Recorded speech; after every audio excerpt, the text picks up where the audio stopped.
Mesdames et messieurs, et vous les enfants, nous vous invitons dans quelques instants à rejoindre le monde merveilleux de Disney Dreams. Señoras y señores, niños y niñas, dentro de unos minutos os invitamos a participar a un viaje extraordinario por el mundo maravilloso de Disney Dreams. Ladies and gentlemen, boys and girls, in just a few minutes, join us on an amazing journey into the dazzling world of Disney Dreams. Signori e signori, ragazze e ragazzi, vi aspettiamo tra pochi minuti per uno straordinario viaggio nel favoloso mondo di Disney Dreams. Grazie. Sehr geehrte Damen und Herren, liebe Kinder, entdecken Sie die wunderbare Welt von Disney Dreams. In wenigen Minuten geht's los. Dames en heren, jongens en meisjes. Over een paar minuten nemen we jullie mee op een onvergetelijke reis door de betoverende wereld van Disney Dreams. Bedankt voor jullie aandacht. Si vous êtes coiffés de Disney Lightyears, plus que quelques instants avant de les voir prendre vie en lumière et en couleur au rythme du spectacle. For our guests with Disney Lightyears, see how they come alive and change color in sequence with the show. Et maintenant, laissez-vous emporter dans le monde fantastique des rêves. And now, Disney Dreams.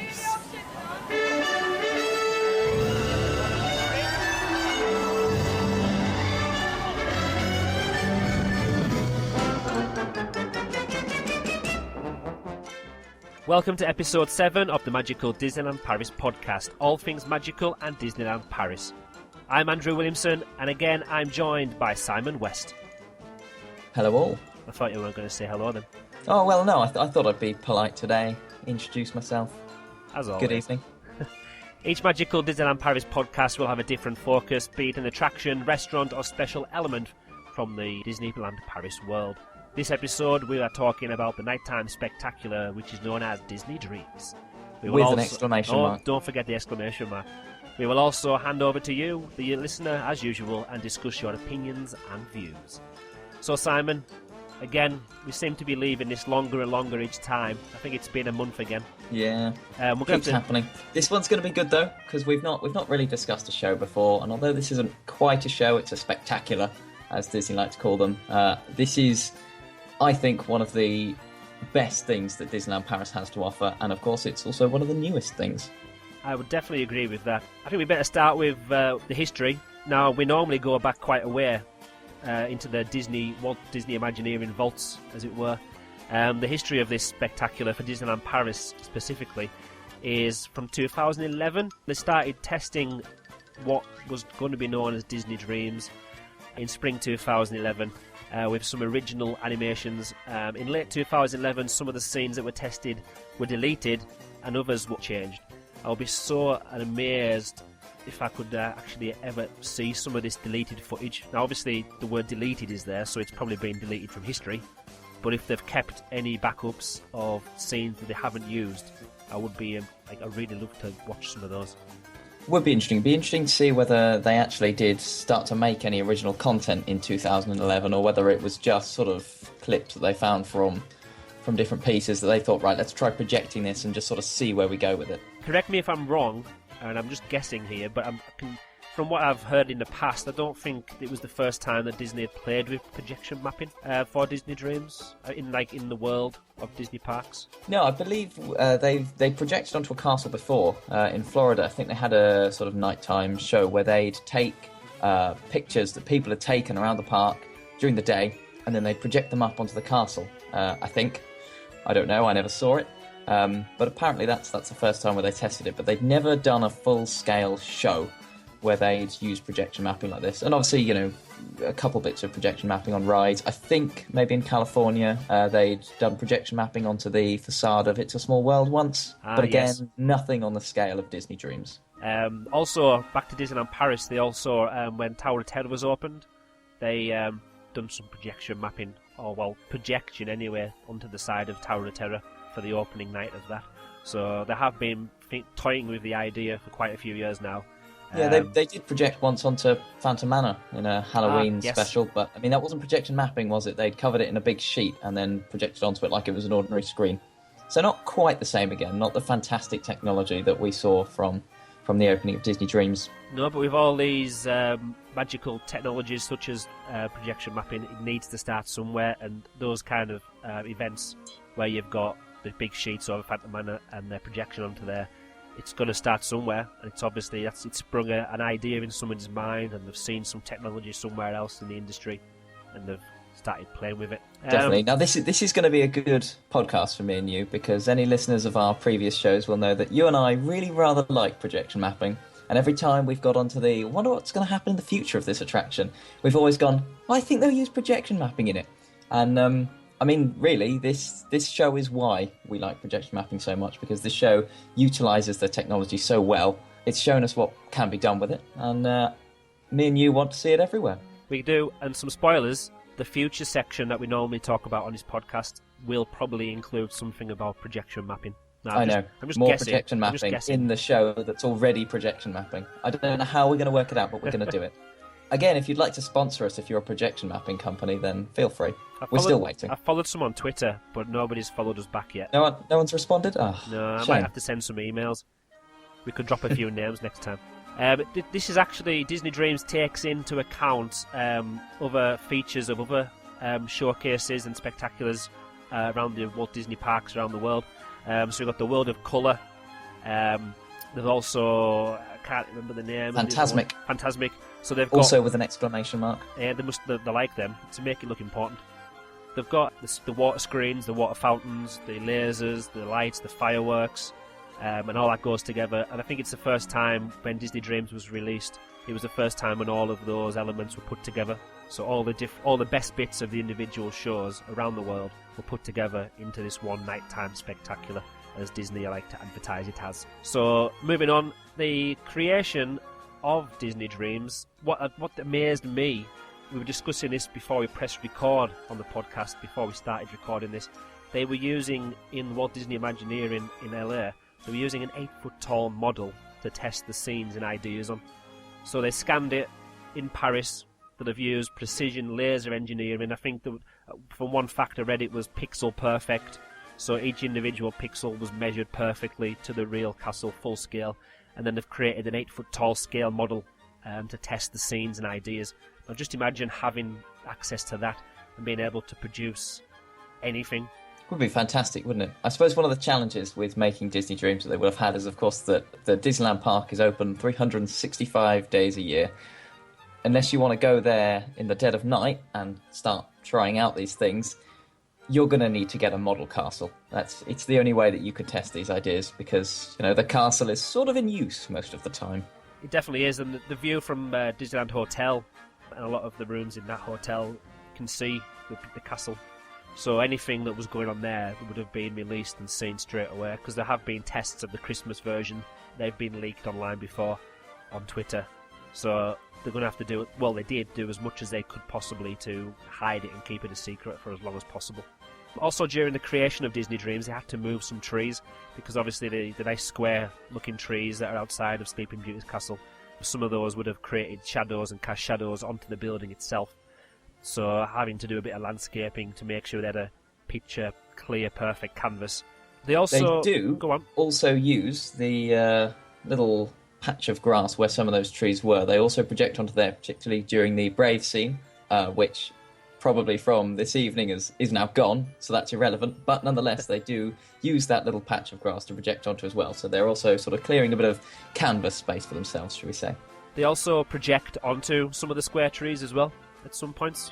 So they use some of the square trees that are still on the sides as a canvas for the projection mapping.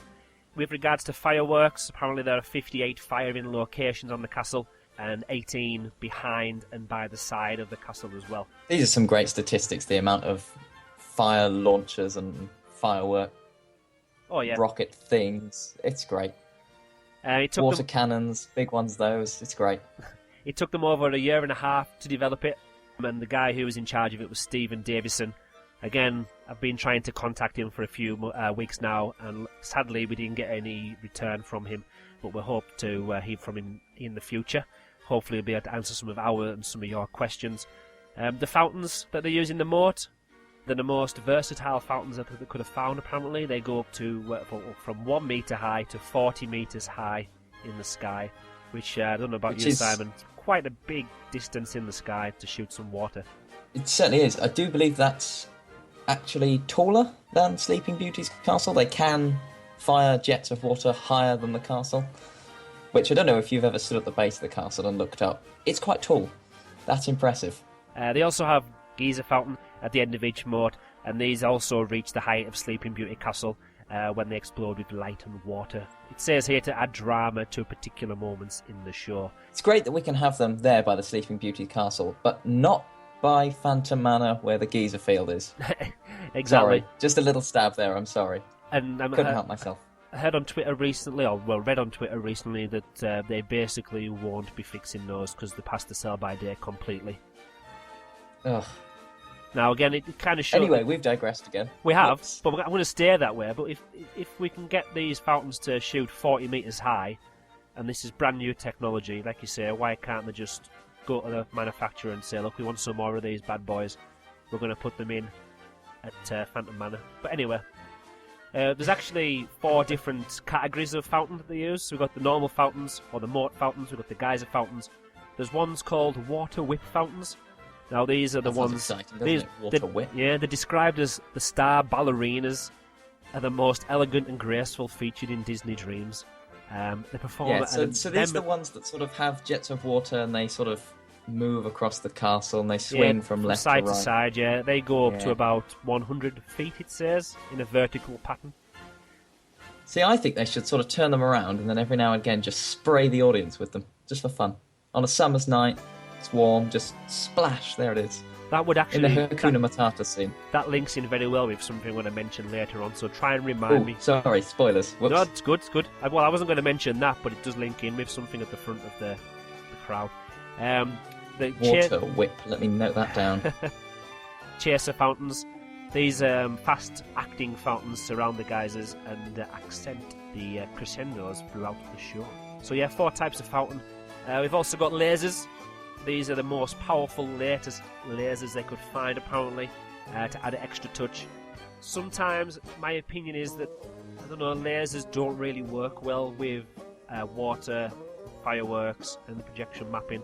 In my own opinion, I don't know, they feel a bit too crisp and too bright in some scenes, maybe. But I'm sure we can go on and talk about those later on. Yeah, I think I know what you mean. In the final scene, part of the crescendo, there's a series of green lasers, and I've always just sort of wondered why they're there as well. I mean, I like lasers, I've got nothing against lasers, but sometimes you sort of think, well, I don't know whether they're really adding anything. Just a single beam of light. Yeah, it's too precise for me. It needs to be more fluid. I don't know, more natural. Obviously, lasers, like you say, that it's one single beam of light, straight beam of light. So it just doesn't add. I don't know, it just doesn't work for me. But it's good. But I don't think I would miss it as much if that effect wasn't there at all. Yeah, let's be honest though, just powerful lasers sounds fun anyway, doesn't it? Speaks to the evil genius inside of you somewhere. It's probably one of the reasons it's there, just so they can add that we've got lasers, we've got lasers. Fireworks. It just adds to the excitement of it when you're advertising it. In the creation of it, over 60,000 images were featured in Disney Dreams. Now, I don't know if this is individual static images or animations or what, but it just describes it as 60,000 images. New animation has been created. I imagine that's going to be frames in an animation, right? If we're reaching 60,000, I would hope so, but then it depends how many frames per second it is. Working it out, it lasts 20 minutes. That's a maths question. I can't do that maths. That's a maths question for somebody on the Twitter sphere. There we are. That can be our challenge of the podcast. There you are. Work out what FPS the projection of Disney Dream runs at. Are we correct in thinking that 60,000 images are the individual frames? Let us know. Answers on a postcard. Send it to Magical. Still no reward. Sorry. Magical DLP at Disneyland Paris, and I'll pick it up next time I'm there. Michael Humphries, from the background artist from Lion King, he created some new scenes and backgrounds. Also, he was working on Notre Dame and Who Framed Roger Rabbit. Animations they created were actually developed in multiple layers, so that when the story moves all over, they've got obviously the water surfaces for the canvas that the water jets are producing. They've also got the castle itself, and like I said before, the square trees. There's so many different layers that have been animated and layered together to create the final scene. But there's a lot to synchronise. You've got all of these layers, then you've got all the fountains, you've got the fire, you've got the fireworks, you've got the lasers, the music, of course. Then from, was it 2013, you've also got the light years to be synchronised in as well. Exactly. They spent a long time doing this. And from 2014, I believe there's little sticks and wands and other little ears you can have that go with the show as well. Oh, fancy. No, I don't think anybody buys those anywhere, so we don't have to mention. No, I've never really seen any, to be perfectly honest. But, it's a nice thought. I think I remember saying last time I was there, or maybe the time before, I think I tweeted saying there's no point in me buying the ears, because if I do, then I'm basically paying for somebody else's show, because I won't actually see any in front of me. So whoever's behind me will see some light ears, but I won't see them. But the problem is, Andrew, if everyone thought like you, no one would have a good time. This is the problem. Yeah, that's probably what happens, actually. Everyone thinks the same as me, and nobody bought a pair of ears. Well, if the person in front of me hasn't got any, I'm not buying any, because the person behind me is going to enjoy mine. There's 15 fire cannons of various sizes. Now, I don't know about you, but I would love to just find an open field somewhere, in the middle of nowhere, just install even just 4 or 5 of these fire cannons, and just set them off and see what damage I can do. It'd be fantastic, wouldn't it? Apparently, some of the fire cannons can reach up to 25 metres high. And the heat of them can definitely reach over the crowd and get you, even when you're on the back of Main Street. Definitely. I mean, we've just said we're not really into the lasers, but if they took out the fire effects, I would miss that. I mean, it doesn't matter where you're stood, you can feel that. I mean, it's an intense heat when those fire effects go off, and you can feel the whole crowd go, ooh, which is always a lovely thing. Yeah, it's good if it's been a bit of a wet day, and you're a little bit damp. You know that when that scene comes on, which we'll discuss in more detail later on, when that scene comes on, the fire goes off, you know you're going to at least warm up a little bit, and you know it's going to dry a little bit of the top layer of your clothing. So it's a win-win situation. I tell you what they could do is they could do away with Armageddon and then just take even more fire effects and put them on the castle. I'd be happy with that. The fire effect from Armageddon probably only reaches about 30 centimetres from the floor. That's true. And I suppose then again, also if it's raining in the Studios Park, where do you dry off if there's no Armageddon? Is that what you use it for? Your own special drying attraction? Oh no, it's a fantastic value attraction with, its own innate brilliantness. Well, in a couple of episodes... Is anyone buying this? In a couple of episodes' time, we're going to test you on your knowledge, and we're going to do an Armageddon podcast. That's going to be the least listened to podcast we will ever do. See if we can get people to listen to it, and see if we can do it more than an hour long. Challenge accepted. Going on to the soundtrack, which for me, although you can't buy Disney soundtracks in Disneyland Paris anymore, I would definitely want to purchase the soundtrack for Disney Dreams. Just all of it together, bar a couple of scenes which we'll go on to later on, I believe. It works so well. It was performed by over 100 musicians. I believe it was recorded in London at Abbey Road Studios, where the famous Beatles albums were recorded. There's all sorts of voice talents. It includes the late Robin Williams, Mandy Moore, Zach Taylor, Pat Carroll, Keith David. The score was arranged and conducted by the renowned composer Joel McNeely. There's a load of information that Disneyland Paris provided for us, but I'm not going to go into the backstory of that. If you would like to find out more information about Joel McNeely, send us an email and we'll send you this document on. We say document, we mean novel. Yeah, it would take a couple of pages at least to print it off. Apparently, speaking of trees and speaking of pages and speaking of novels, the score for the music for the soundtrack spans 8 decades of classic Disney music, and apparently it would weigh, if you could weigh the score, it would be 150 kilogram of score music, which is quite a hefty chunk of music, isn't it? I'd love to know how they work that out. 150 kilograms? What they would do is they think, right, we're going to send this press release out to any gullible person that can read it. And we think we'll just whack that sounds good, we'll just whack that number down. As if somebody's counted the amount of... 150 kilograms of music. Fred, what number should we pick for this kilograms of the music? 150 will do me. There we go. Nobody's going to say that's it's good. wrong. Oh, we'll have that. Oh, yep. No one's going to say it's wrong. And then years later in a podcast, someone will be sat around going, hang on a minute, 150 kilograms of music? It's happened. Now, we discussed right at the start of this podcast that they created an 8-foot model to test the projections and stuff like that. That was initially for the planning stage, because again, this press release has some fascinating information about the programming. It took them over 500 hours on-site programming over 7 weeks. So 20 people were working on that from when the park closed until the park opened, all the way through the night to get the show ready. I'm not sure what the windows are like, and I'm probably sure they must have turned the music down, or maybe just wore headphones or didn't have any music while they were testing some of it. But I'm sure some people must have caught a glimpse of them testing it. Well, I think so. I mean, if you're going to start projecting onto the whole castle and then start launching 25-metre fire jets, 40-metre water jets and some fireworks, I think people are going to notice. But what they did do, they created these little sort of US Victorian huts that look like closed shops that just sit in Central Plaza, which you may have seen.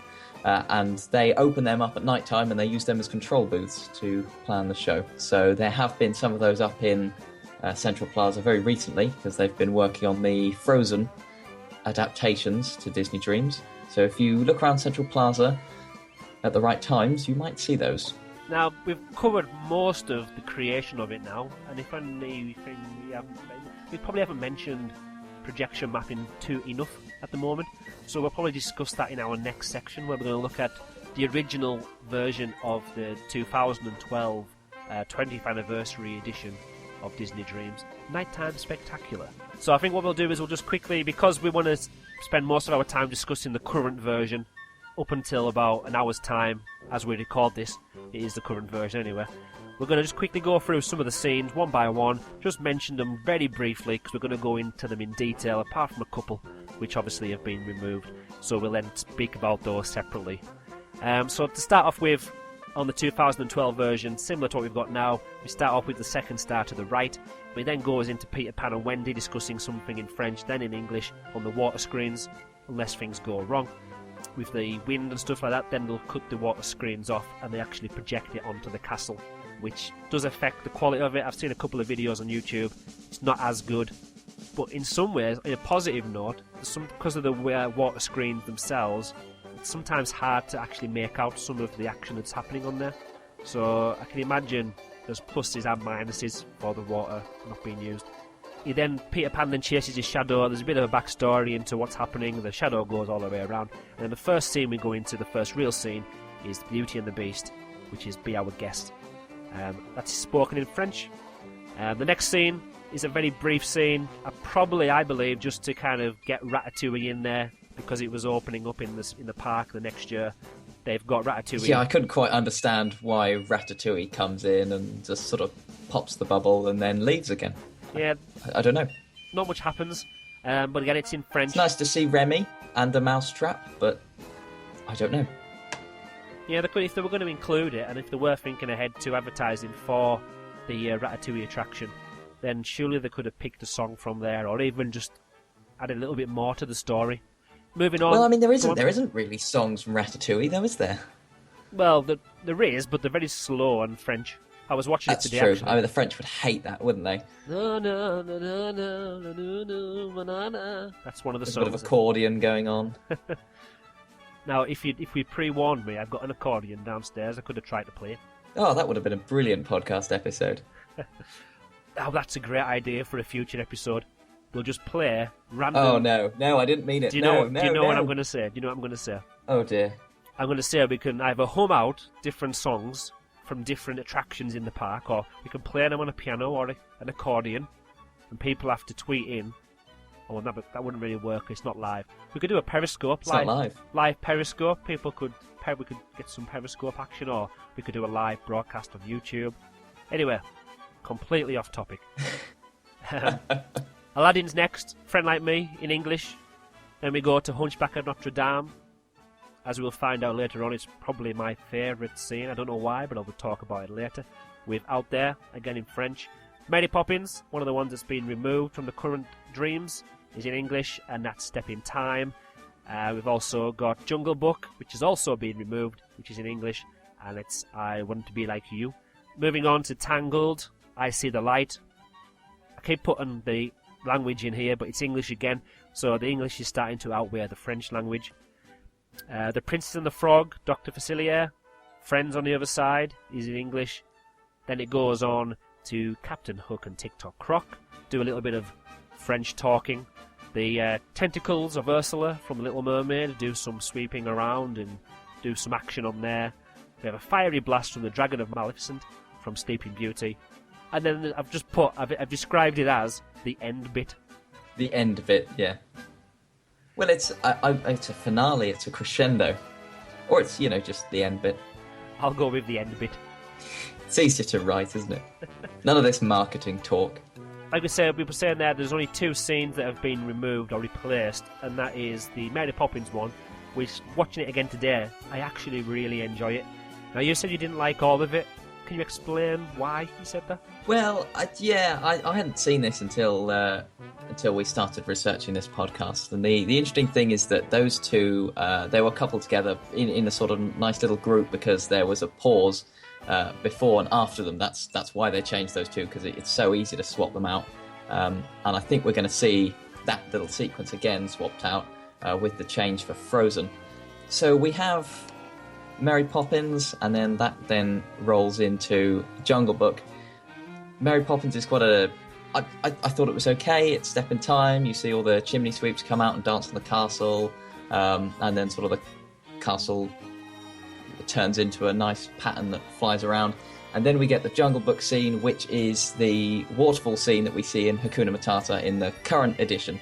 I don't know, though. I just sort of find the two of them not quite keeping to the same pace that the rest of the show does. They're a bit slower. I liked Step in Time, but I didn't feel like it was really using the castle in a really fantastic and spectacular way. And then the Jungle Book one, it just felt too slow for my liking. It wasn't grabbing me. It wasn't pulling me in with a lot of emphasis, which is a bit weird because I Want to Be Like You is a really jolly song, but it just didn't have that kick to it. Whereas, of course, in the current version, we open up with the Circle of Life after this little pause that you have at the start of that sequence. That then kicks into Circle of Life, which everyone goes, oh, wow, and the sun rises up on the castle. Going into Step in Time, there's not that same kick to it. It's just not as powerful. Very true. Actually, I don't know, I think they used the castle quite well on Step in Time. So they used all the different levels, and the chimney sweeps were dancing around, or the silhouettes of the chimney sweeps were dancing around the different levels, and things were spinning around, chimney pots, stuff like that. I think they used that okay, the projection mapping and the castle. I should say with the Jungle Book, I talked about it, it has the waterfall scene that we see in Hakuna Matata now. Now that is actually my favourite scene of the whole show. But they did change it slightly how they've done the water effect. So the water sort of falls down different parts of the castle now, and it does look a little bit better. But as I said, we'll talk about what it's like currently in a minute. Yeah, so let's move on to what the scenes are now. And to start off with, we see Tinkerbell flying around. There's the pixie dust, and for some reason, I don't know why, but it makes sense because Disneyland. They've put the Mickey ears in there as well, probably just to remind you where you are. The shadow of Tinkerbell as well looks so good in the window at the top of the castle. And I think it does. It just shows that they are using all of the castle already, right from the get-go. It does. It's not just a flat surface that they can find. They'll project onto a window. And the when they tested the new version, and when they were doing the premiere of that, the light ears. We did slate them before, but they look so good when you see them all lit up. When they've got like the ocean of all the colour changing, it just adds to it as well. So the main starting point of Disney Dreams is this second star to the right. Now I remember watching a video of the making of this, and I can't remember the guy's name now. I think it was Steve, the main person. He was talking about how he wanted it to be the brightest thing in the sky, and he had to go out and find the brightest LEDs. And boy, is this LED bright. Oh, he really did it. My gosh, that star is... You can't miss it. Crikey. slight pause. And then, of course, we see the star then sort of pan across all of the audience, and then the colours come across the castle. We're setting the scene here for a properly magical show. It's a nice entrance. Again, they've used lasers to do like the sweeping of the star, and I think, I don't know, would a more powerful like moving spotlight, would that have been better to do that same effect? Possibly might have been. You can see the beam of light, so I suppose if there's no smoke in the sky, you get to see the actual beams because it's so like intense. I don't know. It just seems It just seems too clean and too crisp. It's a fair point. I quite like it. To be perfectly honest, I like how it reflects off any sort of smoke that might be in the air. I like that. Gives a bit more of a magical feel, I think. I would agree to disagree on that one. So yeah, once we've got the second star from the right on there, we've got the two water screens, and we've got Peter Pan and Wendy speaking in French, then English, and back and forth. Doesn't really seem to spoil the story that it's not in one complete full language of English or one show of French. You still get to know the story and what's happening. Again, when the water fountains are working... it's a nice simple story, isn't it? Yeah.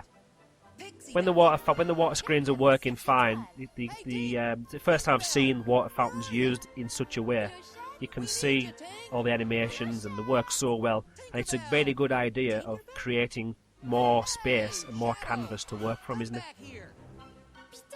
It really is. It also gives a little bit more depth as well. You know, it's not just all in the castle, it's not just all on the sides, on the turrets. You've got that bit that's just sort of brought forward as well.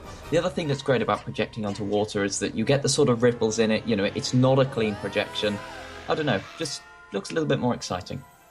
Now, the first real sense of projection mapping that I think we get is when the Peter Pan's shadow is rocketed right up into the star, and then all the bits, all the like pixels, all the magic kind of drops down, crashes off of the different turrets and the different parts of the castle.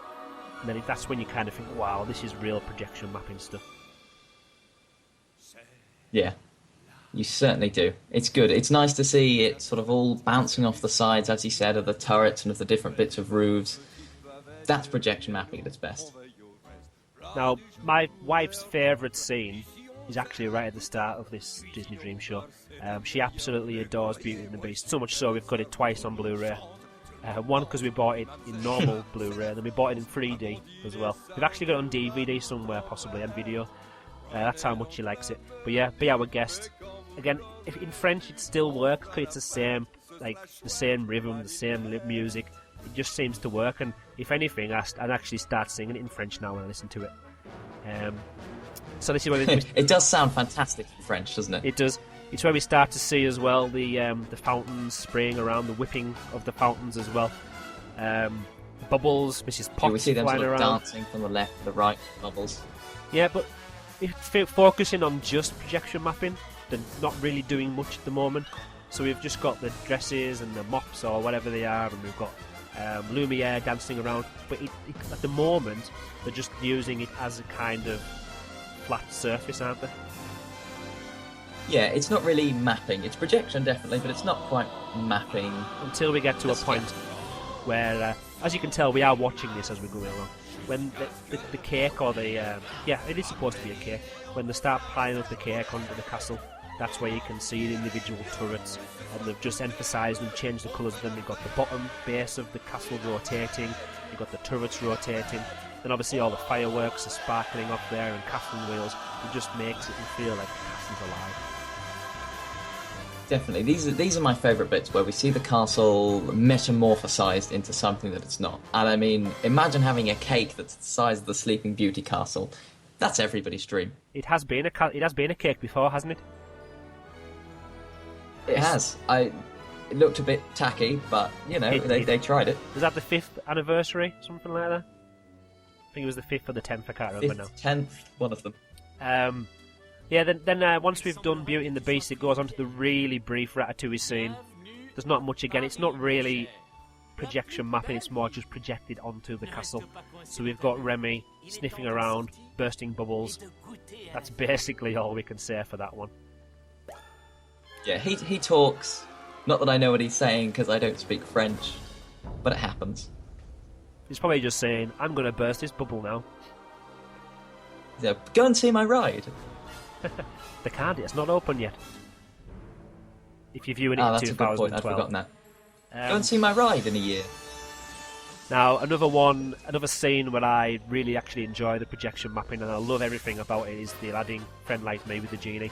Again, they turn the castle into neon lights like it's an amusement park or somewhere in Las Vegas. You've got the turrets changing shape, you've got them spinning around, they're doing loops. This is projection mapping at its best.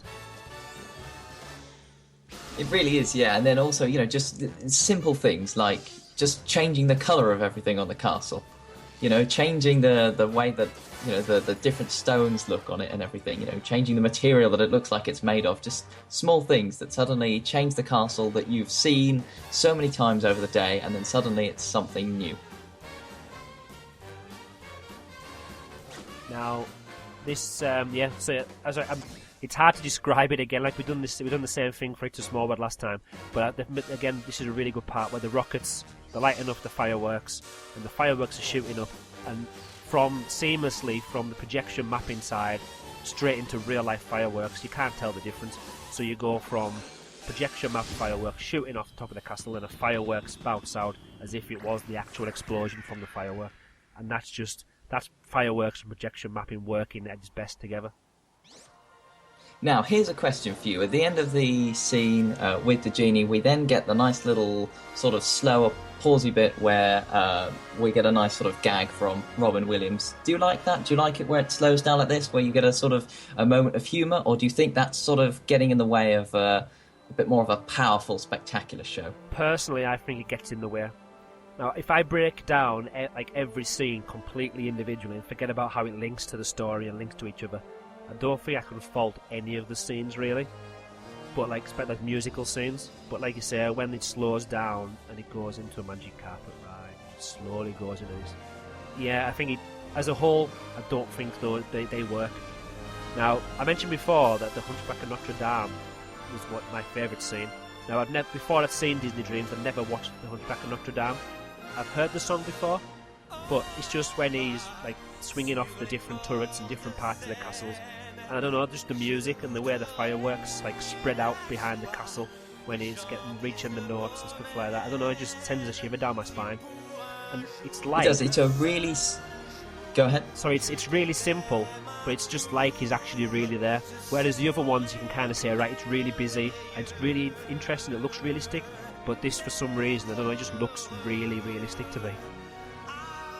Yeah, I mean, they're not making the castle busy, there's not a lot going on, but, it's a powerful song. It's not a particularly fast, pacey song, but it is very powerful, and as you say, the castle's not doing anything, it's just sat there looking like Notre Dame.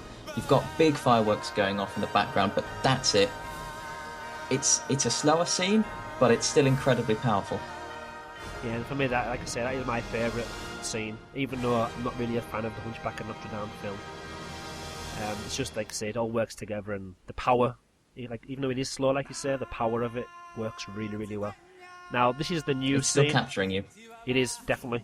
This is the new scene for the 2013 onwards version of Disney Dreams. Starts off with Circle of Life. That's a fantastic start, isn't it? Yeah, with the opening to Circle of Life, we see the sun rising up, and it's one of those moments where everyone knows that really powerful opening to The Lion King, and you can feel the whole audience go, ah. It's a great moment. I love it. And then from the simple castle that we had for Notre Dame to a really busy one for The Lion King. But again, it's a different kind of busy. It works. There's all the animals are stacking lots themselves. Of patterns, geometric things, animals coming across. You've got fountains blasting in the foreground. You've got searchlights going off in the rear. I'm noticing watching this as well, which I've not noticed before. That's the first time I've seen them as well. Very, very busy, as you say.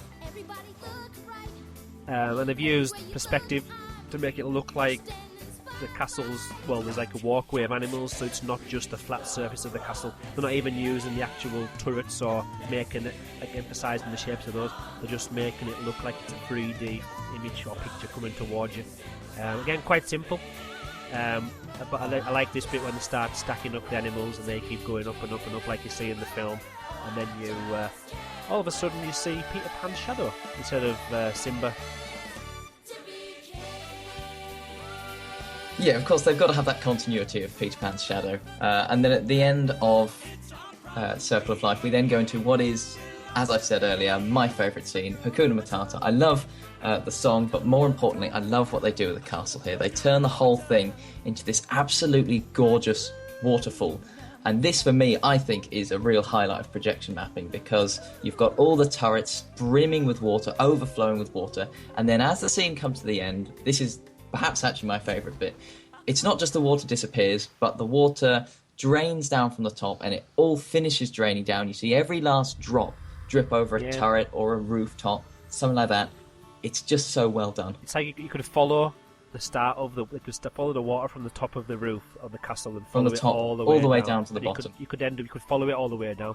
It's a scene as well that perfectly met. You don't appreciate that scene until you actually watch it again on video, because when you're there, it's amazing and you do appreciate it. But obviously, when you watch it again and you can watch it over and over again, you can see the detail that's been put into it and the fact that it does go around every nook and cranny of the castle. Now, we're talking over the Brave scene here. That maybe says something a little bit, but again, if we take the Brave scene and the song Touch the Sky as a separate scene, I actually really like it, but I just don't feel it works for the story as a whole. And Brave as well is not the most popular of the Pixar Disney films. Again, the technology used is great, the music's fine, there's nothing wrong with it really, it's just it doesn't seem to work with the flow of the overall show. Yeah, I think with the opening of the scene as well, we don't really see much projection mapping going on. They use the castle as if it's just sort of a flat canvas, so you know how much I love projection mapping. I'm not so keen on that bit. As you say though, Brave, it's not really my favourite Pixar film. I like the music, it's very good, but I don't know, maybe because I don't have that connection to the film properly, it doesn't grab me. But the other thing that you have in this Brave scene is you have these sort of, it's almost like they've gone for a sort of humour element with a lot of it. So say, you've got the bagpipes, you've got the funny princes that obviously compete for Merida's hand in the film, and then at the end of it you've got the witches, the witch coming out, and then this strange slow bit at the end where the bear roars at Merida, and then Merida roars back at it, and you're stood in the audience and you think, is this a moment where I laugh? Sort of, some people chuckle a bit, but it's a bit awkward. Now, I found it awkward the first time I seen that scene, because I didn't watch Brave. I'd never seen Brave until afterwards, and I watched it. I was like, it was just a Scottish ginger girl roaring at a bear. Then obviously I'd seen the character Merida going around, and I've seen bits of it, but I have no idea what the bear was for. So why would she roar at the bear at the end? And we don't want to spoil it, but until I watched it again afterwards, I thought, oh, that makes a little bit more sense. But again, it's still, I don't know, just lacks something for me. It hasn't got the oomph. One scene that has, and again, it's not a fast one, it's a bit of a slow one really as well. I See the Light, the Tangled scene. A really good use of projection. I love the opening to this, because we go from the Brave scene, and then we see vines creep up the castle, and then we see the tower from Tangled crawl up and rise up across Sleeping Beauty's main turret, and suddenly we've not got our Sleeping Beauty castle anymore, we've got the tower from Tangled, and it just looks fantastic. It does. We've got the Chinese lanterns as well floating around, and the nice big sparkly fireworks, and with the light years, this scene does look really, really good. Again, it's not once it gets going, it's not the most busiest of scenes, and you actually are drawn to attend. Your sight is drawn to the middle of the doorway where they project the dancing characters from Belle, Beauty and the Beast, and we've got I think it's Sleeping Beauty, I think it's Sleeping Beauty who's dancing as well. So it's focusing your attention on that part rather than the rest of the castle, which again, it's a good use of it because you don't want to overpower it every single scene. Yeah, so I mean, if we liken this to your average film, this is the sort of the bit 2/3 of the way through before you get into the end, where you've got sort of the really emotional bit with the love interest. You've got the reason why the hero is doing whatever they're doing. This is that bit. This is the sort of the slow bit before the crescendo at the end, and it's the really nice, touching, emotional, sort of sappy, romantic bit. But it's fantastically done. No, again, I do like it. I love Tangled, the film, and it works really, really well. For some reason, even though that's a slower one, it still works with the story. I mean, like you say, it's part of a film, whereas the other slower ones, or the Mary Poppins, the Jungle Book one that they took out, it didn't really work. It was just there for the being their sake. It didn't have much to say with the story. It changes tune a bit, doesn't it, after the love interest? We've got the Peter Pan shadow making different shadow puppet images on the side of the castle, and then all of a sudden things start to whirl around and we start to get the evil side. Because obviously we have the good side of Disney films and always the evil side. And this, I keep saying this is my favourite bit, I keep saying everything's my favourite bit. I really love this, the scene from The Princess and the Frog, Dr. Facilier.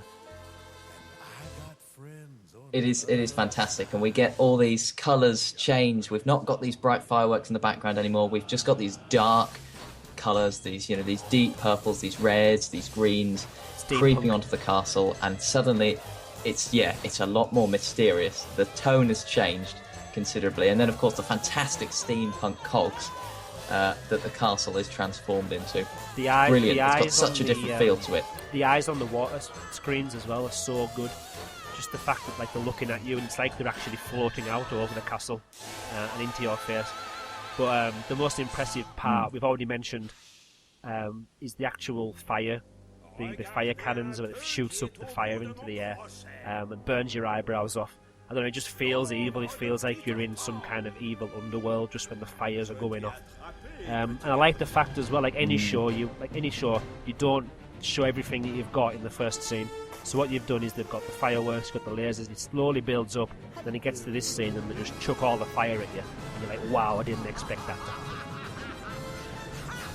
Yeah, each scene has a different sort of bit that they're showcasing, and of course in the grand finale, as we will get to in a minute, I'm sure, they bring that all together. But first off, we've got to have the bit where Captain Hook comes in, and I like this because obviously the hero of the story is Peter Pan and Peter Pan's shadow, so it's nice that sort of the lead villain, I suppose, of the story is Captain Hook, and he starts to bring it all to a close again. And we've got this brilliant villain scene with Ursula first with the tentacles, and then Maleficent breathing fire out over the castle.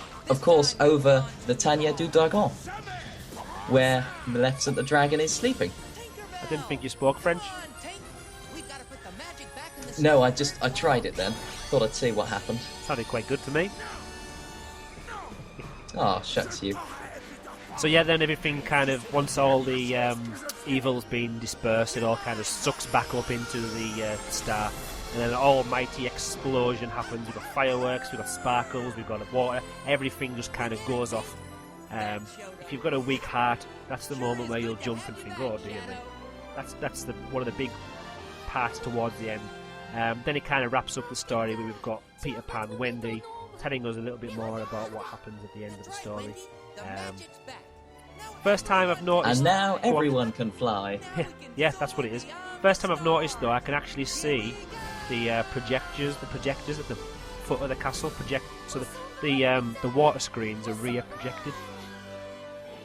They're projected from castle side rather than everything else, which is projected from Main Street. It's the first time I've seen them. So yeah, this will be you can fly, everything's flying at us. We've got different sets of fireworks shooting off in the sky. We've got characters flying towards us from the castle. Reminder of everything that we've seen as well, sort of so far. There's a lot of the characters that we've visited over the course of Disney Dreams coming at us, and then some green lasers in the background, like you mentioned earlier. Fire them out, get them lasers out. Powerful lasers. This is where they kind of think we haven't got a colour scheme for this section. We'll just whack every single colour we can find. We've got loads of colour left. Every colour we can think of. And then just as a little final... We'll have a rainbow, then we'll have more colours than we can find in a rainbow. Then we'll have fireworks, we'll have fire, we'll have water jets. We'll start spinning the castle around with the projection mapping. Peter Pan's shadow says goodbye, and then everything goes off. One massive explosion. It's like the fireworks factory that was supplying them has kind of just went off in one big go. Which, funnily enough, happened somewhere in England a few years ago now. I remember seeing in the news. I think it did. Like an almighty... I think there was even a video. It was just basically carnage. And that was kind of what happened with Disney Dreams. Another favourite little element from the final scene there is when it said Peter Pan shadow lifts up the castle as if it's made out of fabric or it's made out of like a curtain. And again, it's just the amount of effort that must have went into that part and that scene. It looks so simple, but it probably took them weeks to get that perfect, because they'd have had to have measured every single nook and cranny. They've had to get every turret so that when they pulled it up, it looked like that part was moving. How's that going to fold? How's it going to act like a material? It must have taken a long time to perfect that. It's a considerable effort, but you know what? It's worth it. It definitely is, because it's really impressive. Like we said, Tangled. Disney Dreams is what got me into projection mapping, really, for the first time. I seen it, I was like, wow, how are they making it look so realistic? And then looking at videos of them 3D modelling the actual castle, getting pictures and laser guided, pixel perfect measurements of it. When they put it together, it's just an amazing show.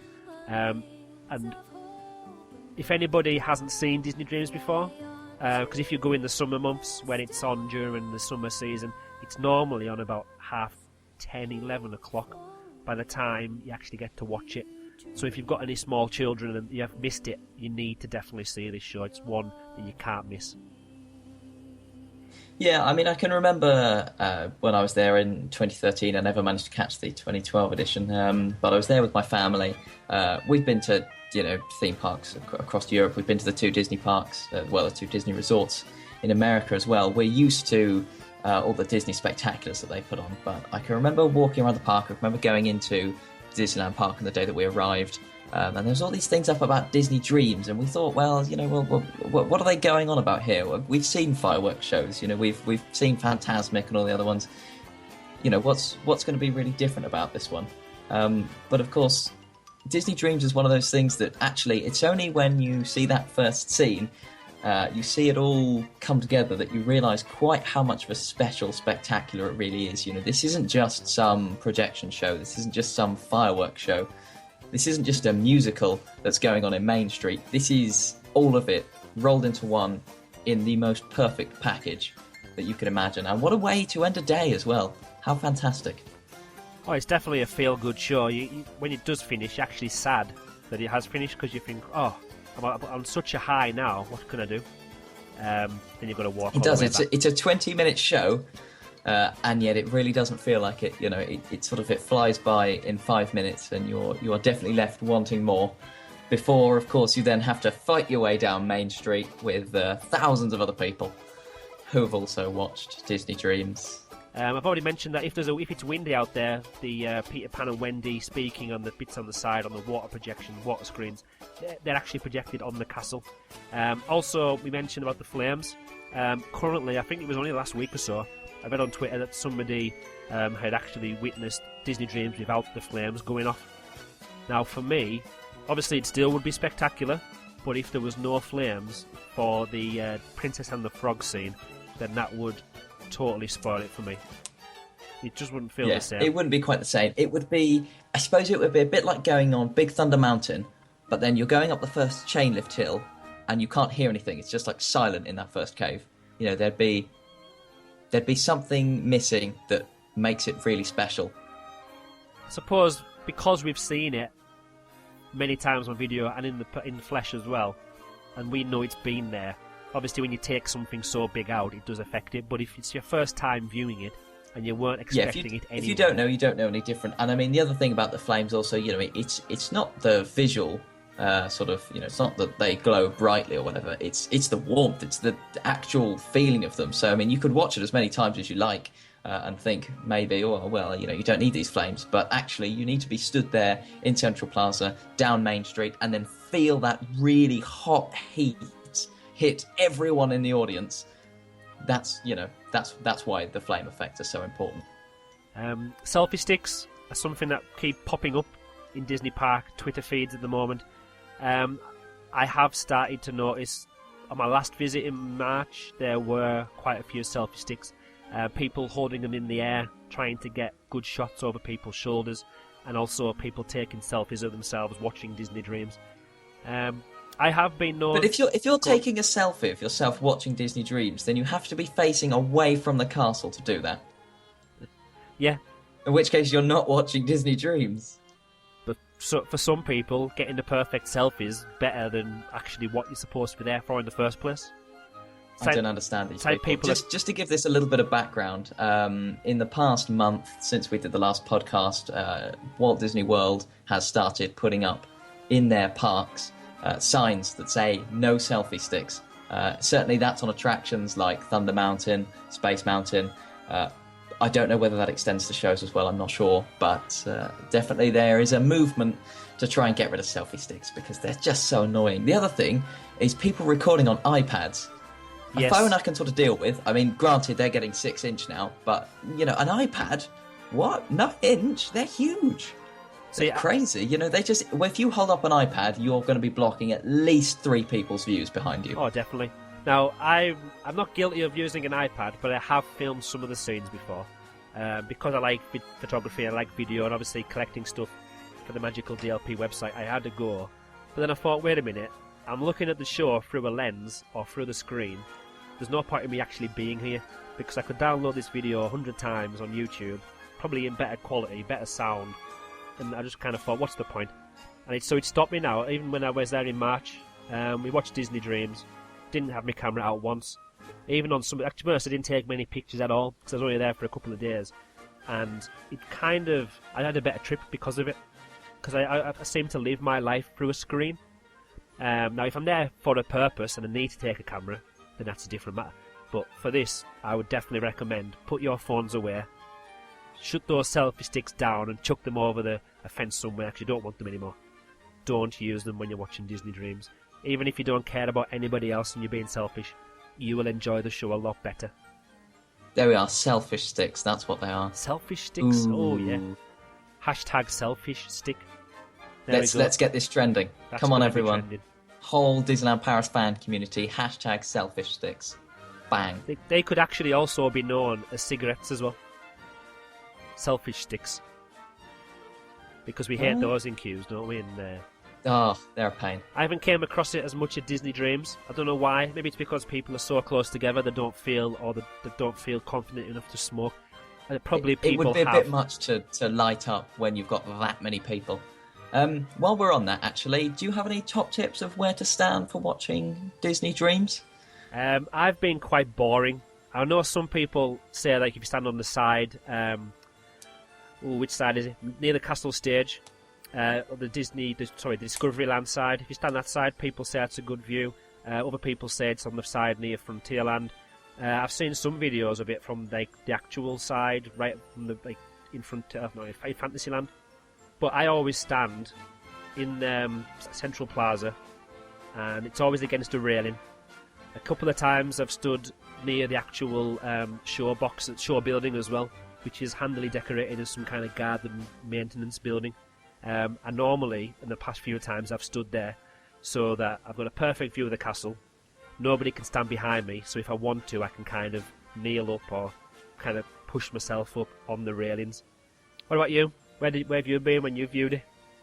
Well, it's interesting that you said at the start because I'm really not one for turning up to anything hours beforehand or even half an hour beforehand to try and get a good seat. I want to turn up 5 minutes before it starts and get somewhere good to stand, which of course doesn't tend to work with parades, and it definitely doesn't work with these things either. But I tend to somehow manage to pull something off.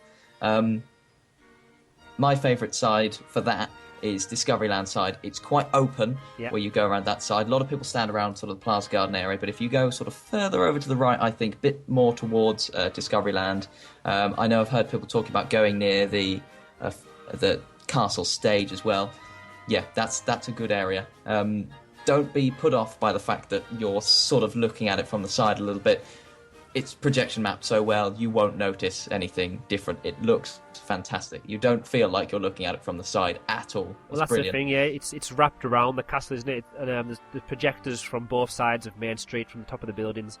There's lights all the way around it, and the fireworks everywhere. So, like you say, you're not going to spoil the effect by going off the side somewhat. Yeah, you're certainly not missing anything out. I mean, I would personally prefer that, definitely, than being sort of 400 metres up Main Street, because I mean Main Street is very wide in the daytime, but suddenly when you've got all these people that want a head-on view of Disney Dreams, it gets clogged a Oh, yeah. long way back. So if I've you're ne- turning up late, then you're going to be a long way back in Main Street. I've never done it on Main So Street before. definitely pick a side rather than trying to go further back. I think it's better to be closer and to a side than further away, but looking at it head on. I always go Personally. in front of the control booth because, obviously, I don't know if I mentioned it before, I probably have, doing lights and sound at theatres, in the local theatre and in National Theatre a couple of times. It's when you're setting up the show, sound-wise and like light-wise and view-wise, the person who's setting it up, the show director, always has the best view. So obviously they're setting it. Obviously the Disney Dreams are setting it up, and the Imagineers are setting it up so it's perfect wherever you view it from. But it's just something in my head that says, right, the best view, the best sound for this show will be right in front of the people who are controlling it, which is why I always stand in front of the booth. It's inevitable, really, isn't it? Because if you're sat there controlling something and you're trying to make it to a proper sort of perfect Disney standard, then you're only really capable of making it perfect for where exactly you are sat. You know, you can't make it perfect for somewhere that you're not sat because you're not there to find out whether it's perfect. You can sort of set it going and go and stand over there maybe, and I would imagine they would have made people go and stand around all the different locations when they were in the final stages of testing it to make sure that it did work from all the different angles. But nonetheless, you know, if they're programming it from one location, which we know they did, that's it. That's going to be the best. So another top tip from Magical DLP: always stand by the control booth at a concert, at a show, because you'll have the perfect sound and the perfect vision. Unless, of Very course, true. sometimes at a massive festival, the sound and lighting box is so far away that you probably won't be able to see without putting binoculars. Get some on. binoculars. Yeah. But anyway, we're moving off topic yet again. Next on the list is VIP/FastPass. Now, I don't know if you've heard this. It's been a while ago now since I did hear it. But there were talks that people were going to be offered the chance to pay to upgrade for VIP access or VIP FastPass areas at the front. It's happened, hasn't it? I think it I probably thought, already I has, thought yeah. that was I believe that was an official announcement. So there's a little roped off area right at the front by the Castle Bridge, and there are some seats provided. I think if you pay for it, you also get a meal firsthand, and then like some champagne or something or other. It's very expensive, and of course it limits the amount of space there is for people who haven't paid extra to get this service. So when it was announced, I can vividly remember Twitter going a bit mental. People weren't happy. They definitely weren't. Well, I mean, the argument that they had is that Walt Disney always said that, you know, there is no class or anything once you're in Disneyland. You go in, you go through the turnstiles, and then you are in a magical world where money and whatever shouldn't matter. But of course, if people are paying to get a better experience than you, I don't know. It's a bit cheeky. Not that it's ever got in my way, though, to be perfectly honest. So I'm not going to moan about it too much. And if Disneyland Paris can make a quick extra buck, then fair play. One thing, actually, that if they do pay extra to get to the front, yes, they'll have a nice meal. Yes, they'll have a really nice roped-off, seated area to view Disney Dreams. But when the flames are going off, then they're definitely going to lose some hair. I think so. The other thing is, I do believe they actually get provided with light ears, which is quite funny because actually that means that they are doing a service for the rest of us. They are probably the only people in the entire Paris region that has these light ears. So they definitely And are they've paid paying for that for it. privilege. They're paying for our show, aren't they, really? They are, yes. A lot of money. They probably have to pay for this fast pass as well, or charge people for this fast pass or VIP area, so they can actually pay the cost of the fuel for the flames and the fireworks. They must go into the thousands per show. I tried searching for a precise number, but I couldn't find a figure anywhere other than that Disney Dreams in 2012 won an award for the best best spectacular or best show that was over £1,000,001 to put in production. So I don't know if that's for one. I don't know if it won't be £1,000,000 per show, but obviously that might have been in the year's worth or something. I'm not sure, or the production stage. But it's definitely going to cost Disneyland Paris quite a lot of money. I think so. I mean, luckily for them, there's possibly less fireworks actually than you'd have in a traditional fireworks show. Projection mapping uses energy, but you know, it's not actually that costly. The fire will be fairly expensive, but I don't know. I would think actually it could be cheaper, sort of unit cost of show by show, than doing a sort of traditional 15-minute fireworks show where all you have is fireworks. Yeah, I never thought about it like that. Yeah, it makes sense. Yeah. Another point I've put on our list here was standing or seated. Now, at the moment, everyone stands, unless they can find a railing or... But I'm sure I've seen somewhere, was it in Tokyo? Can't remember now. There's been some nighttime show somewhere where everyone was just sat down. Everyone was sat down looking at the castle. And I was like, wow, what is going on here? If this was Disneyland Paris, people would be standing, pushing, trying to get the best view. I've had it before where we've been standing there, me and my wife. I was behind my wife, she was in front, and I don't know how it happened. We looked at each other about 20 minutes after, towards the end of the show, and then there was this other couple in between us, and I had no idea when it happened. That's how people just want to move around and get the best view. I was looking at the show, completely ignoring what else was going on. They've just kind of managed to push themselves in, and we were separated. Obviously, we pushed our way back in next to each other, but I can just imagine. Now, we took Noah in May last year to see it, and we were in his pram. And again, that's one reason why we stood near the railings. And yeah, they're not really tall railings, so we could kind of stand on the other side or go on my shoulders, and it wouldn't block anybody else's view. Because although we've got these selfish sticks, I wasn't being selfish by putting him on my shoulders near the front. I was making sure there was nobody behind me, and it stopped people from pushing in as well. But yeah, I've seen so many arguments start, and must have been so many nearly fights, people fighting or over you've stood on my toe or you've knocked my camera or stuff like that, because it does get really crowded. So would some kind of seating system, I don't know how that would work. Obviously there wouldn't be actual seats, but some kind of, if everybody starts sitting from the front and say, right, can everyone stay seated at the front? I don't know. You see you see people turn up to see Disney Dreams, 2 hours before it actually starts? And you'll see these people turn up at Central Plaza and they will sit down. You could start off the whole show with the entire audience of people, all the way down Main Street, all the way to the sides. Everyone could be sat down. One person stands up, everyone's going to have to stand up. That is true. It would be sort of nice, I suppose, to have everyone sat down, but then equally, it rains a lot in Paris. The ground's probably going to be wet, and God knows what will be on that floor after each day of use. So maybe it's for the best that we're stood up. But then I would say that I'm 6 foot, so yeah, I have an advantage.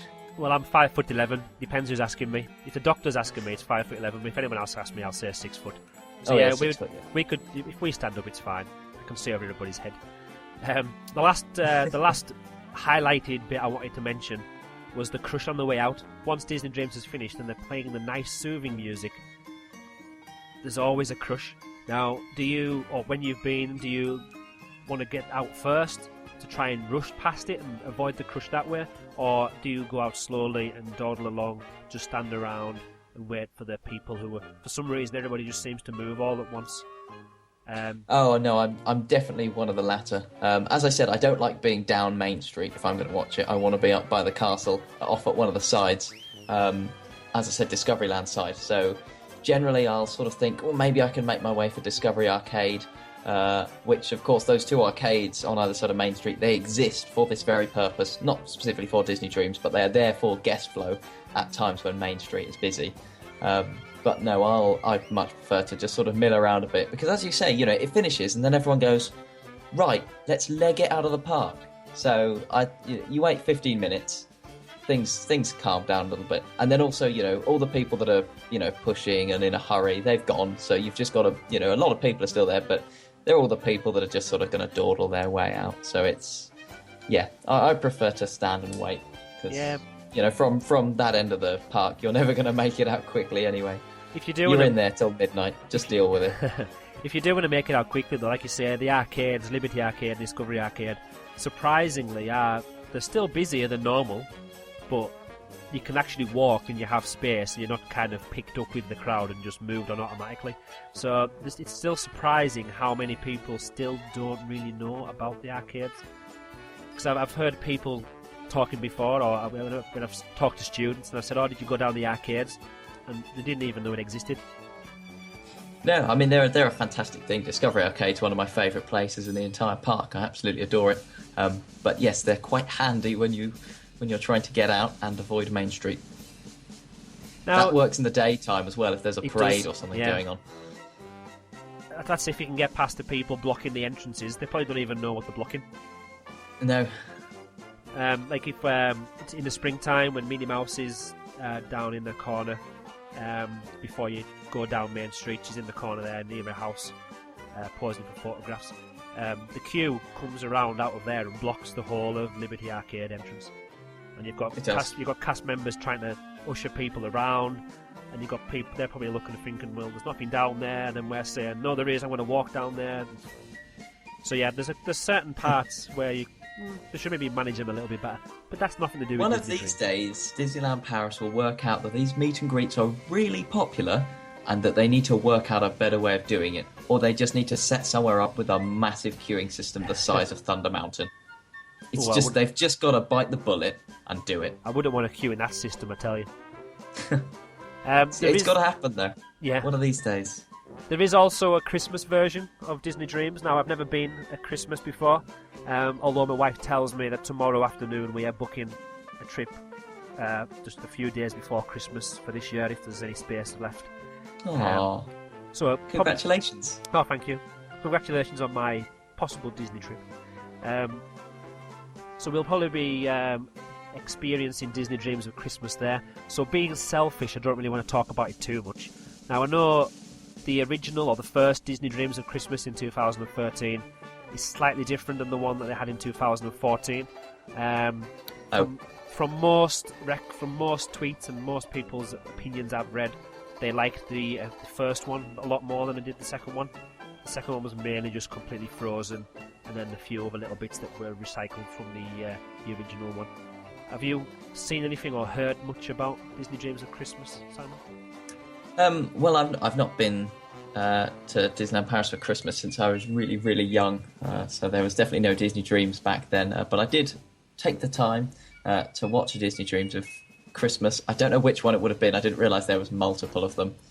I'm still coming to terms with the fact that there's now going to be 3 different equivalent versions of the normal Disney Dreams, so I can't keep up with all of this. This is too difficult.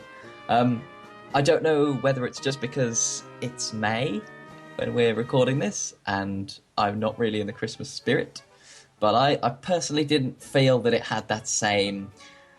I didn't have the story, didn't have the pace or the flow, the music wasn't as powerful. I don't know, I didn't get on with it, to be perfectly honest. It was good, but I don't know. I mean, the story is centred around... We don't have Peter Pan anymore. We've got Olaf, who's obviously a very lovable character from Frozen. He basically introduces a sort of a Christmas extravaganza, and instead of having a sort of proper story that we go through it like it is sort of I suppose it feels a bit like a cabaret show. There's just loads of different little acts from a lot of different maybe Pixar films or Disney films, what have you. But I don't know, personally I just didn't feel like there was quite enough of any story or anything that was sort of taking me along with it. Mind you, you get to the end and of course you get the classic, Let It Go and whatever, and it does build into a very good crescendo actually. So the ending's quite good. And of course, Let It Go, it's a powerful song. You can't help but sing along. I'm not going to right now. But it is very good. Overall though, I don't know. As I said earlier, actually, to talk about my own points a little bit, Disney Dreams is one of those things that you have to see personally to really comment on. So maybe I shouldn't comment on this one, but I don't know. It didn't do it for me. I think we'll leave it to one side for now. We could always come back to it, because I'm sure once we've been through all the attractions, including Armageddon, we'll have to revisit some of them and explain the changes and what's happened. So we'll come back to the Christmas version of Disney Dreams in a future episode. We've been mentioning that scenes have been taken out. We've went from Mary Poppins and the Jungle Book. We then got them replaced with the Lion King and the Brave scene. As we said, probably in about 5 minutes' time, as we're recording this, there's going to be a third version of Disney Dreams. Currently, it's Frozen Summer Fun, and that launches on Monday. So the rumour is... June 1st, 2015. Sorry, yeah, June the 1st. It's currently the 31st. No, it's not. It's the 30th today. Get it right. It's the 30th. It's nearly the today. 31st, in fairness, though. Yeah. We're not far off. No, it probably will be by the time we've finished. We've still got loads to do. So yeah, Frozen Summer Fun is taking out the Brave scene, possibly the Lion King. Nothing's been mentioned with the Lion King yet, so it could be that they're going to add more to it. As we said earlier, though, those two scenes are sort of, they are connected by, breaks either side. So if you're going to change, in theory, you'd have to take both out. But I mean, if they're going to do a proper job of it, then there's no reason why they'd need to actually just not resync a new transition properly. That's true. If anything, the only one I would replace would be Brave, and we've said that before. It doesn't really link with the story. The Lion King, because of the effect they use on the water and just how catchy and famous the songs are, I would keep them in there for that reason. Now, I've heard no rumours that Lion King is being removed. It has only been Brave that's been mentioned. I'm not really sure about the scenes that are replacing it either. It's definitely going to be something to do with Frozen, so it's probably going to be Let It Go. The rumour is... you have to imagine it's going to be Let It Go, but to be definitely. perfectly honest, I don't think that... It's such a powerful song, it doesn't feel like it would really fit there. It feels like it would have to go at the end. And that it's such a sort of big, powerful, everybody sing along sort of song. It's a finale song, not something you can throw in. And the story wouldn't really work, would it, if it was at the end? It would kind of ruin the kind of story, unless it was a separate scene, but then it wouldn't really work as Disney Dreams. I can imagine they'll will place it in the middle and somehow work it in there. They'll probably have a couple of songs of Olaf singing about summertime, or cause I can't see how they'll sing the Do You Want to Build a Snowman? Even though Frozen's not supposed to be a Christmas film, and it is just something that's turned for Frozen. I'm not going into the film into too much detail, but I don't know how Build a Snowman would work in Disney Dreams in the middle of May or summer in June. That's very true, but then again, he is a snowman who likes warm hugs, so... Keep him away from the fire and the flames, that's all I say. Ooh, that's true. That could be a Disney disaster. And again, we'll probably go back and mention this in more detail on the website, on Twitter, so if you want to find out more information about the new scenes that are going to be coming up tonight, then, or whenever, when you're listening to this, then just get in touch with us or follow us on Twitter at the usual address. What about the future then, apart from the scenes? Is there any other scenes you would like to put in it if you were in control of Disney Dreams? What else would you include? Oh, that's a really good question. I think you're going to need to come back to me on that one. Andrew, I'm going to throw the question back to you for now while I try and think of an answer. Now, I've just thought of that one put off the spur of the moment, so I haven't thought of anything in particular. But obviously, if Frozen's going to be in there for now anyway, then I don't see why they can't put anything from Big Hero 6 in there, such a popular film, after Frozen. So maybe there could be some scenes in there, even if it's not music, they could maybe put a little bit of action in there from Big Hero 6. Thinking back to other Pixar, because I don't have many Pixar films in Disney Dreams. I'm just trying to say it slowly in case I can think of one that is from Pixar. I know we've got Ratatouille in there a little bit. Ratatouille and Brave is really... But then really Brave's been taken out. So maybe they could go... I know they've got Toy Story has some... little bits in there. Has some musical bits. So maybe something like You've Got a Friend in Me would be quite a nice one, sort of early on. And again, they've got the Toy Story elements in the Christmas version. So the Christmas one, yes, they do pop up. Would they mix and match that in there? But to be honest, I think anything would work. Anything with a powerful song. Now, I know that currently... Is it California that's just released it? I can't remember now. This is rubbish. My research should have been better. They've just released a brand new California. show. And it's based... It's 60th, yeah. It's clips of... Yeah, it's 60th. There's clips of all sorts, right from the day one. So there's like Snow White, it's got Walt Disney on there. So I don't know if something... It's had mixed reviews. Now, Disney Dreams worse, because it's like the now. Obviously there's old clips in there, but it's all modern. Now, I don't know, would putting in a bit of Snow White, some of the original Steamboat Willie, would it just kind of mix it up too much? It wouldn't really follow a story, would it?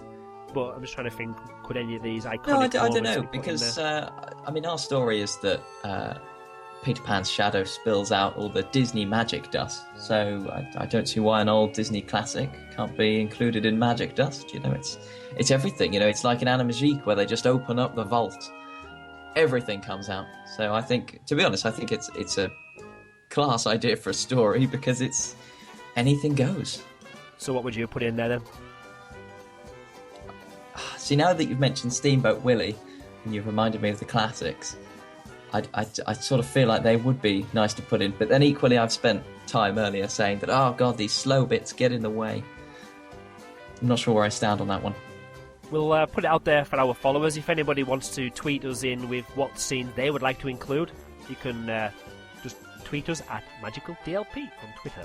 Another mention here for light ears. Do you think that these are going to be phased out any time, or do you think they're just going to keep them on sale and hope that someday somebody will buy one? No, I think they're just going to keep hoping for the best, really, aren't they? It's a nice idea. If it worked and people bought them, it'd be great. I mean, I don't know how much each one costs. Was it to around produce. 30 euros? Well, sorry, produce. I think we were Or going to say buy? that. To buy, isn't it between 20 and 30 euros? I think so, which is quite dear, really. You know, it's not extortion, but considering really they're only there for one show, and as you say, they don't really improve your viewing experience personally. So I think they'd need to lower the price quite a lot. But you know, you've got to keep them because it's such a good idea if it did actually work. Would one way to get it to work provide? Obviously, this would only work for people staying on site, and I don't want to advocate putting the prices up. But if, for example, the prices do go up every year, and if they were put up by 20 euros per person, you probably wouldn't really notice anywhere. But what if the light ears were hanging up inside your rooms? Would you want to take them into the park with you? I don't know. Or if there was like just a selection of them, like a Ratatouille when you've got the glasses. But I don't want to spoil that for you, Simon, so I won't talk about it too much. But if there was a selection of ears just standing there, and you could show your ticket and get them, if you're there at a certain time, get them for free and just hand them back in. Would that work? I don't know how we'd be able to manage that, but it's just getting them out there. I think people are reluctant to pay for them. Not really advertised very well, so could they do more advertising? Could there be something projected on the front of the castle? Maybe saying, like an hour before, once it's all closed off, buy the light ears to join in with the show. Or they don't really, apart from the cart driving around, there doesn't seem to be much about advertising people actually getting these and purchasing them. No, I think you're right there. I think they probably could do a little bit more to advertise them, or you know, posters around Main Street. But to be honest, I think they have actually already done that. I think part of the problem again is the price, but I wouldn't want them to put up the price of a hotel room so that we could have light ears at Disney Dreams. I wouldn't want it either, but it was just an idea. Just playing devil's advocate. Now, I don't want to jump the gun with Luke Breen's email, because it does mention using Main Street as part of the projection mapping, because I know that's what they've done in parks in America. Because what they've done is they've taken, again, we took all the best bits from the parks around the world to make Disney Dreams, and now they're taking that technology from Disney Dreams and they're enhancing it even further. So they've got the castle involved, they've also got the Main Street. So do you think there's a possibility, or do you even want the possibility of the whole of Main Street being included? Oh, I think it's definitely a possibility. I don't see Disney Dreams going anywhere. Certainly in the next 5, maybe even 10 years. Currently, I think this is a spectacular on sort of the scale of Fantasmic. Yeah. You know, so I really don't think it's going to go anywhere. Officially, it's still here until September 2016, according to the website. And I would imagine it's going to stay a lot longer than that. In 2017, we have the 25th anniversary of the resort. I would imagine it will get a bit of a boost then, and to be honest, I think if they're going to do anything, they take that idea back from, I think it's California where they do it, they're going to take that idea back and then project onto Main Street. Yeah, definitely. I think that's the obvious evolution. It's the obvious way to go. Now, I've not seen any video footage of that to see what it's like. I can only imagine you've got the same things like characters running up and down the streets and different buildings changing. You could maybe also change all of the buildings into one big vehicle, for example, or one big building. That you could change the signs on the buildings. I don't know how it works, but it sounds amazing what they can do. It does sound fantastic. I mean, of course, then you get the question of, well, where's the focus? Are you supposed to be stood in Main Street looking at the Main Street buildings, or are you supposed to be stood at Main Street looking at the castle, and they're just sort of an added ambience, really, where, you know, they'll change colour and, you know, maybe they'll shake and move a bit and transform along with the castle. I don't know. It would I don't make know how it... it would work, but to be honest, as I said, I really think that that is the obvious evolution for them to follow, and I think if they're going to do anything for the 25th anniversary, which I would imagine they will do, that is probably the obvious thing to do. Now that Walt Disney Company own basically 70% of Euro Disney or Disneyland Paris, I'm sure that they would probably want to make sure that this is the best 25th anniversary ever. Because obviously they've got more, even though they had their name was riding on it beforehand, they now own the major shares in the park. So I can imagine they're going to put all their effort in to make it even better. Even though they were involved with Disney Dreams anyway, I just think that they've probably got, right, we'll spend a bit more cash on this project to make it even better. What about rewatchability? If they include Main Street as part of the projection mapping, as part of the whole of Disney Dreams, and you're saying that you can't focus on more than one thing. If I was there for 3 nights, I would, you'd always, I normally go to every viewing of Dreams that there is possible. So maybe having the different alternatives, maybe watching it from Main Street and seeing the castle in the background, but having the Main Street buildings in the foreground, that'll have one aspect. You could then change it to another area the next night. So it would mean that we could maybe draw more people in and they could get more viewings out of it, possibly. Well, I think so. I mean, definitely the more elements that you add to something, the more you've got going for it, really. So there's more things to look at. Why not? The Christmas light switch on, or the Christmas tree switch on, a couple of years ago. It wasn't the one just gone, it was 2013 again. I'm sure that had something similar, where there was a show on the castle, and then there was a show, like, at the same time, a different part was happening on the actual tree itself. So it has been done before, and I think it worked really well, and people were really pleased with that. But that's for another time. We're not talking about Christmas. Moving on, we're going to go to listener opinions now, and as ever, our friend Luke at an IDLP Geek has sent us in just over, well, it's a page and a half worth of information here via email. Sadly, no Cafe Fantasia this time. He's actually busy at the moment at the press weekend in Disneyland Paris, and he's probably missed my email. For Frozen Summer Fun, we should probably add. Yeah, hashtag Frozen Summer Fun. Him and Steve from Dedicated to DLP are there, and we'll probably be talking about that on Twitter over the next few days. But yeah, going on to what Luke says, he goes on and says, while many DLP fans may look at the Main Street Electrical Parade as the pinnacle of nighttime entertainment, he'll always look at the newer, the more technical masterpiece that is Disney Dreams, as the flagship of Disneyland Paris evening shows. He says, having experienced the fireworks and video mapping show on several occasions since its debut for the resort's 20th anniversary, it's easy to see why Dreams has received so many awards and is regarded by so many as a favourite by hardcore fans and first-time visitors alike. He then goes on to say that he's sure that me and you, Simon, have already gone into great detail how the video mapping technology has pushed the show into being so much more than a fireworks display, but I also have to give major credit to the creativity this technology has inspired. Whether it be the look of awe you get to see the castle change shape and colour right before your eyes during the Genie's song, or the menacing eyes staring back at you during Friends from the Other Side, Imagineers have done themselves proud, taking the gorgeous castle as a canvas to create an unforgettable experience that truly is the stuff of dreams.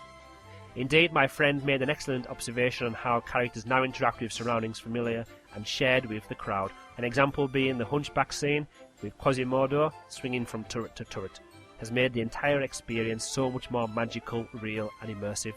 That's why I like that as one of my favourite scenes.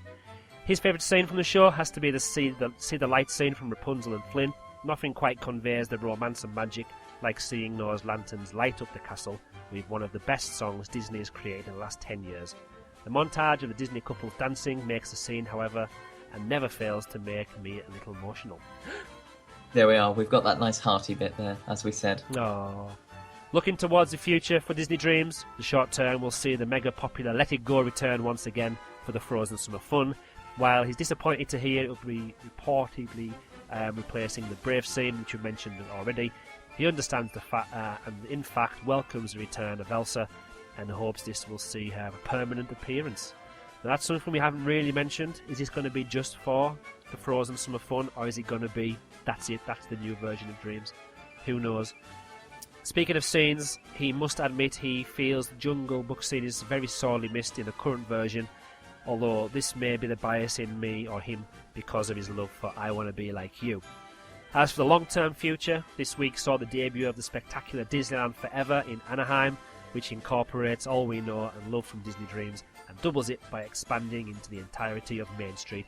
This, I feel, is the next step for Disney Dreams and something the Imagineers simply must be considering for the 25th anniversary, with many fans from across the globe arguing Paris not only has the most beautiful castle, but also the most beautiful Main Street. It's no secret that Dreams 2.0 with a fully mapped Main Street would really show Disneyland Paris off in all its glory, much like Disneyland Resort are doing right now for the 60th. At some point, we're going to get to a point where you will be anywhere in the park, and then everywhere will be video mapped. And then they'll just be able to have a show, no matter where you are, at 10 o'clock or something. Show happens everywhere. You could be in a queue for a ride, and then Thunder Mesa suddenly starts changing colour and flying all over the place. Space Mountain, the castle sort of fortress thing of Pirates of the Caribbean, I don't know, the temple at Indiana Jones, all of it projection mapped, and then suddenly it just comes alive, the whole place, with some sort of musical extravaganza show, and then fireworks in the centre over the castle. That's going to have to happen at some point. If we're going to stretch down to Main Street, let's do the whole park. Do the whole park. Why not? And one of my notes from before was we've had projection onto the Tower of Terror before for the opening night. Why not have a show in Walt Disney Studios? Now, I had a short article a couple of days ago which was about Walt Disney Studios. Didn't really mention about any of them, like the shows or any entertainment, that kind of thing. But it's lacking something over there. Now, Disney Dreams is the main attraction. No matter what anyone says, Disney Dreams is the main attraction for most people that go to Disneyland Paris or Disneyland Park. So why not have something that will keep people at the Walt Disney Studios? Well, yeah, I mean, I think what we ought to do at some point is just do a podcast on Walt Disney Studios itself, not the attractions or anything, just the place, because you're right, it needs something. I've heard people sort of rumour around that maybe it would get a sort of a Fantasmic that would be a nighttime show specifically for that park. It could happen. I don't know. Now, because obviously some people do visit the park only for one night, but most people will probably be there for like a long weekend break or 2 to 3 nights. Yeah. So is there nothing stopping them? Now, this could be a bit controversial. Is there nothing saying Disney Dreams is going to be every other night, and then we put the money and some of the experience into the other park, Walt Disney Studios, and then that kind of... Because part of me would say, well, you're not going to get any guests staying in Walt Disney Studios if you add an extra nighttime show, but if you alternate, so that the guests if they want to see a nighttime show, they will all just end up moving over to Walt Disney Studios, and that will make that a more of a full day park or a nighttime park. I know it's for another podcast, but what do you feel to that? Well, wherever you are in the world, the Disneyland Park, the Magic Kingdom, whatever you want to call it, that's always been the central one. In Florida, they've got, if you include the water parks, they've got 6 theme parks there. And yet still the Magic Kingdom is the most important one. No matter what you do in the Studios Park, it's always going to be the, sort of lesser sibling to the main park. But, I do really think that they should do something there. And I like the fact that sort of starting last year with Ratatouille, we started seeing the park hours extend into sort of 9 o'clock. It became a park that did go into the night time a little bit. And I hope that we continue to see that, and I would like, definitely, along with a test track, I would like to see a sort of Fantasmic style show, because I mean it's supposed to be a park that is all about the movie industry and shows, So it could definitely do with something like that. I mean, actually, you said earlier about things like Steamboat Willie, should they make an appearance in Disney Dreams? Well, actually, why don't they make an appearance in the Studios Park? Exactly. Because that's what the Studios Park is all about. You could really bring out that Disney heritage, maybe some Pixar as well. Yeah, that would be a fantastic idea. Great answer. Do you want to go on to John Joe's email? Yep, so this is the @SalonMickey blog. I think it's a great show, a fantastic way to end your day in the park. I like the way that it's able to be changed for the seasons and modified due to that day's weather conditions. I'm looking forward to seeing how the show will be changed for the upcoming Frozen summer season. I completely agree with that. I'm looking forward to seeing how it's changed as well. He says, my only problem with Dreams is that during the summer, it's not on until 11 p.m, which is quite late if you're visiting with children, and it doesn't seem to be promoted well within the resort. Now, I said earlier about when I visited with my family, and we were sort of unsure about what Disney Dreams actually was. Certainly I felt that, definitely this was in 2013, I felt that they were pushing it quite a lot. I felt that everywhere you looked when you were going through sort of Fantasia Gardens and then under the Disneyland Hotel and through Main Street, I felt like it was sort of everywhere. Disney Dreams, Disney Dreams. But I suppose it never actually said what it is. So, I don't know, maybe promotion is something that they could look at. Maybe. Don't you... Well, I do anyway. I associate, even before I went to Disneyland Paris, and if you think about any Disney park in the world, you know, even if you're not a theme park or Disney fan, you know that there's a big nighttime fireworks spectacular. I think so. I mean, I don't know, because I've knowledge. always been in the world of that sort of thing, so I don't know whether it is general knowledge. Maybe not. Maybe it is. But maybe I've deep down. I have always loved theme parks, and I've always loved Disney, and I've always loved the films and the thought of going to all the theme parks. But I just feel that it's more like general knowledge that a lot of people, even if they haven't been before or aren't really interested, and know somebody who has been and they've heard about the firework display. So maybe it is just me, but I would like to think that most people, especially if they've booked to go to Disneyland Paris, they at least know that there's going to be some kind of parade or nighttime spectacular as well. So I think they're being naive and stupid if they don't know. No offence to anybody. K. George Bailey at Heel KG via email has sent us a nice little, not a long one, just a little one. It's a show you have to do at least once on your visit to DLP. It is a visual masterpiece, and he loves how it's in English and in French. He would take the Brave song out for Gonna Take You There, Going Down the Bayou from Princess and the Frog. That's a really good song, actually. That would work really well. And he says it would fit perfectly into the Disney Dreams medley. Now, would that mean we have to take the other song out from Princess and the Frog? Could we have two different songs in different sections? Who knows? Some would say that Princess and the Frog is a underrated Disney animated film.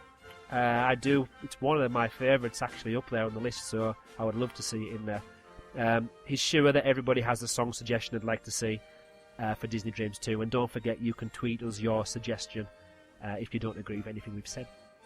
Yeah, that's interesting, because me and you were, when we first asked the question, we're sat here going, I don't really know what I choose, but there we are, that's a good suggestion.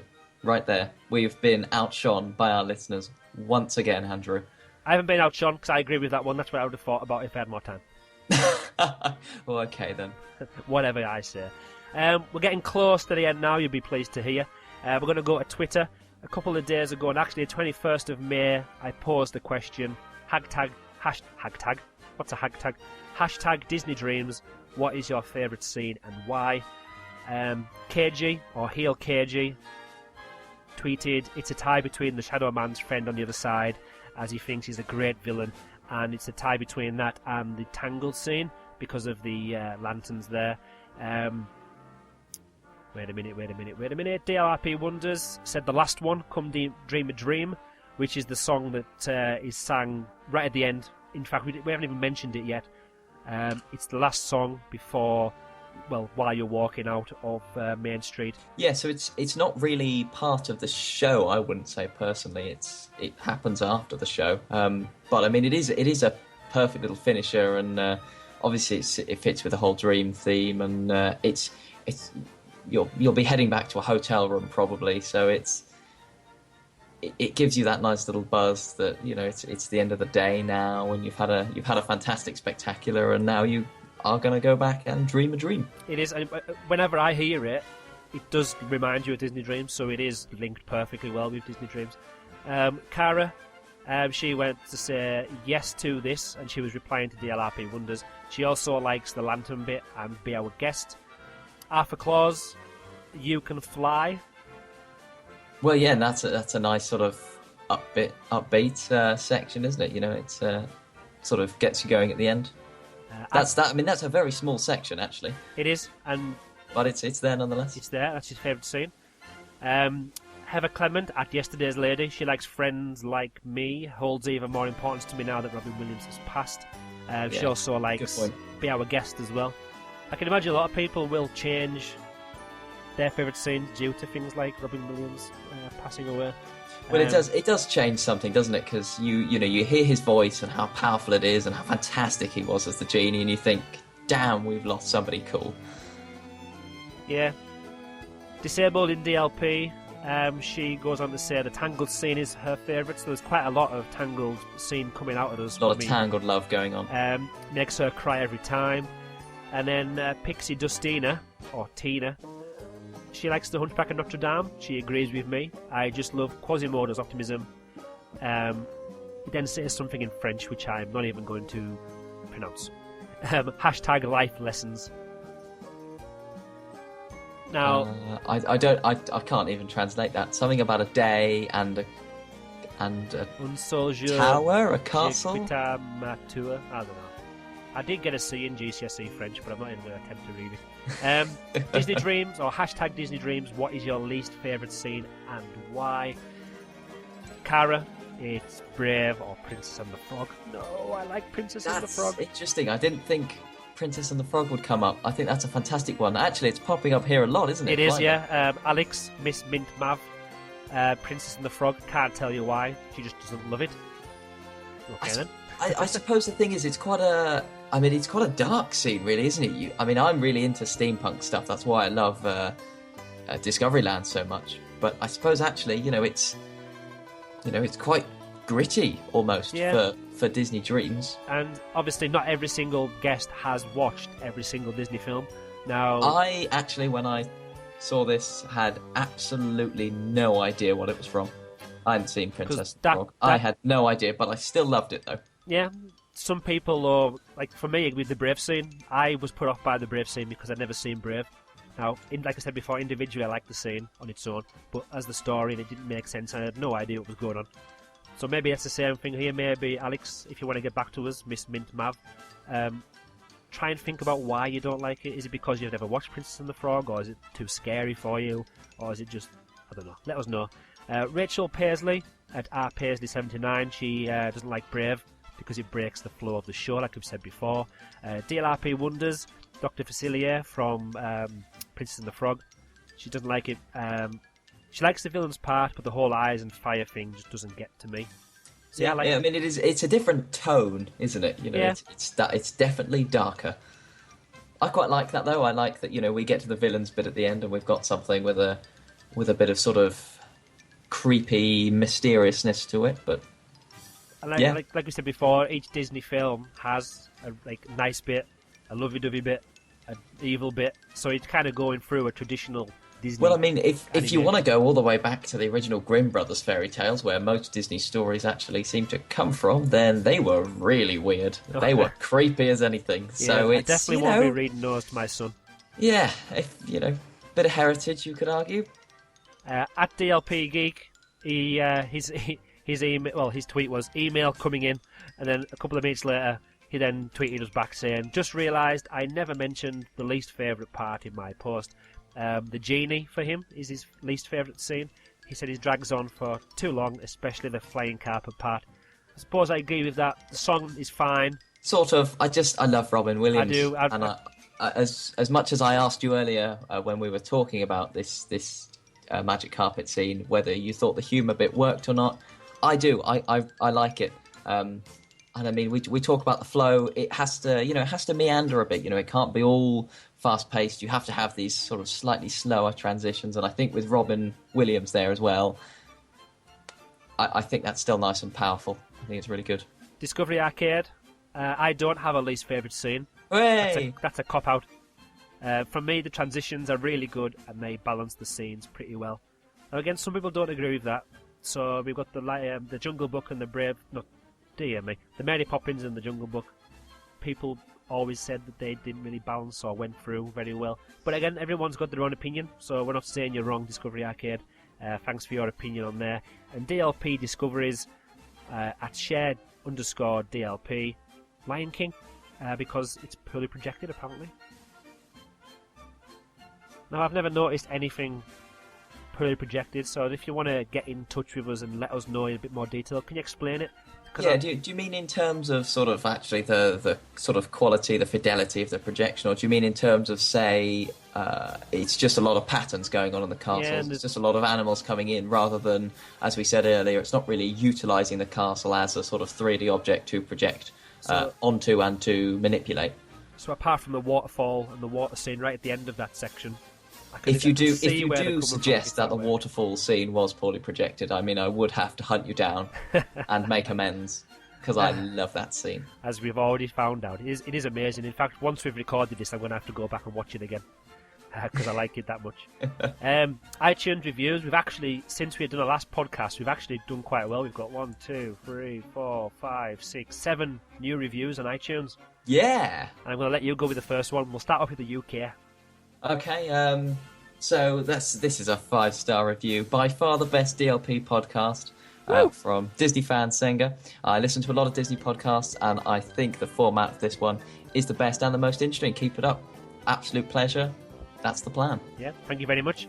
5-star from Mark again. I don't know if he's already messaged us, but his name's Mark again. Enjoyable and insightful.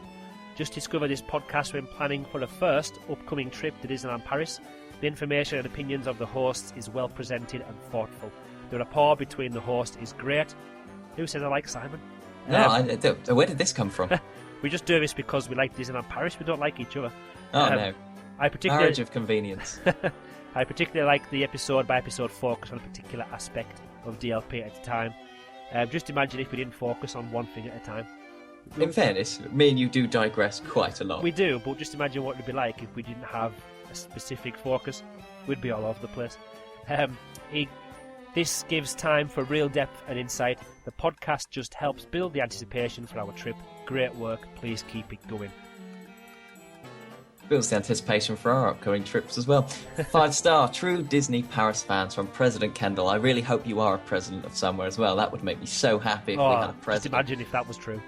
These guys do an amazing job of analysing all the upcoming angles and advancements that could be coming to our beloved attractions. The podcast could be slightly more regular. Yes, I'm sorry, we know, as it's hard to know when they post a new episode. Either way, this is a podcast I've listened to for a while now and always delivers great coverage of Disneyland Paris. Yeah, well, we sort of try once a month, don't we? It sometimes happens. Yeah, it is basically being once a month at the moment. I'm going to hold my hand up now. You can't see me doing it, and I am doing it. I'm going to do a little brownie promise that we're going to try our best to do it on a more regular basis. Now, obviously, because I'm working in school, the last few weeks or the last few months have been really, really intense because of coursework and stuff like that. But because the summer holidays are coming up, I'm not saying that teachers don't do anything in the summer holidays, because I will be working hard. But I'm hoping that we can definitely do at least 2, if not even 3 podcasts, depending on what me and Simon have planned over the summer. If we can bash out a few over summer, then that'll make up for the slow pace that we've had over the last few months. But yeah, it's definitely my intentions, if we can work something out or put a plan together. It just needs to fit around everyone's lifestyle, really. But yeah, we'll give it a shot. We'll give it a shot. Just for you, Mr. President. Just for you, President. Yes, President, sir. I was going to say the last one, but it's not. Another 5-star review. Didactic Disneyland Paris podcast by Halifax DJ. It's great to have another podcast centered around Disneyland Paris to add to my playlist, especially one of this high caliber. That's quite good, actually, seeing as though Martin appeared on our rivals dedicated DLP podcast while Steve was away. So it's quite nice to have some love from the other side. He loves how the presenters, Andrew and Simon, take one particular aspect or attraction from the parks and concentrate their discussions on it. showing that they are thoroughly researched beforehand. Keep Yes. up the good work. And the research. Yes, lots of research. No, I do a lot of research, but it's normally like the day after I've done the last. So, like, we've recorded this podcast today. I can guarantee tomorrow I'll do all the research for the next one, and I'll forget most of it before the month's up. And then I'll have to read through all my notes again and do it all again. But yeah, I do research. Oh, the best bit about doing the research, though, is going on YouTube, watching like the POVs or the shows like this, and just bringing back all the memories that you have of all these different attractions and rides that you've been on. Using a good tip for anybody who wants to do some research in Disneyland Paris, use TweetDeck. If you download TweetDeck, I don't know if you've got it, Simon, but if you use that, you can set up different columns for different hashtag searches and all sorts of different things. And I normally set up a column or set up a search for a certain hashtag. So over the last few weeks, I've been just keeping a tab on everything Disney Dreams. So if anything pops up, I'll have a record of it on a column there, as well as seeing all the general feeds from Disneyland Paris fans. But I definitely recommend using TweetDeck. If you were to download that, set up a little thing. I'm not even going to tell you what the spoiler is for our next podcast yet. But if you were to set one up for our next topic, then it would definitely help you in your research. And the next review we've got is another 5-star one, thank you very much. DLP in great detail from I Think iMac. Really good to hear some in-depth information and the stories behind the magic. Short but sweet. 5-star, wish I'd found it sooner. Paisley79. It must mean we need to do more advertising. What a fantastic podcast. Discovered it after returning from my recent trip, and I'm kicking myself for not finding it sooner. Loving the focus on one subject and hearing stuff about DLP that I never knew before. Keep up the good work, guys. And finally, we even have a review from Canada, which shows that, Andrew, we are clearly an international organisation now. 5-star awesomeness, which I think is just the best sort of short review title you could give. Their name's better. Their name's Shark Boy Toronto, which also sounds fantastic. Thanks, guys. I totally love your podcast. The format of one attraction per episode is fresh. It doesn't wander all over the place like others tend to do sometimes. Although, to be honest, Andrew, I think me and you do tend to wander all over the place. We do, yeah. He says he's planning his very first visit to Disneyland Paris in September, and we're getting him very excited for it. So he wants us to keep up the great work. Oh. That's the end of the iTunes. I don't know if there's anything else we want to discuss while we're here. Have you got any more notes you want to go through that you haven't mentioned yet? Actually, I did write down earlier, Water Whip. Other than that, I've just drawn a picture of the Sleeping Beauty castle with some fireworks, and then Thunder Mesa in the distance. So you doodle while you're recording the podcast? A little bit, but yes, I've written down Water Whip, and we said we'd come back to it. Yeah. And I forgot. No, I was going to mention that with the VIP area. It was going to be, when I said about the fire and the flames burning the VIP's eyebrows off, it was going to be involved in that. So I can just imagine the water whip whipping out and taking half the front row VIP guests out with it. I would like to see that quite a lot. Now, I'm up for this. What you could do is you soak them, and then you just blast the fire at them, and then warm them back up again. Yeah, then you can say, well, we were prepared for it. We soaked you, but we've dried you off, so no one can sue us now.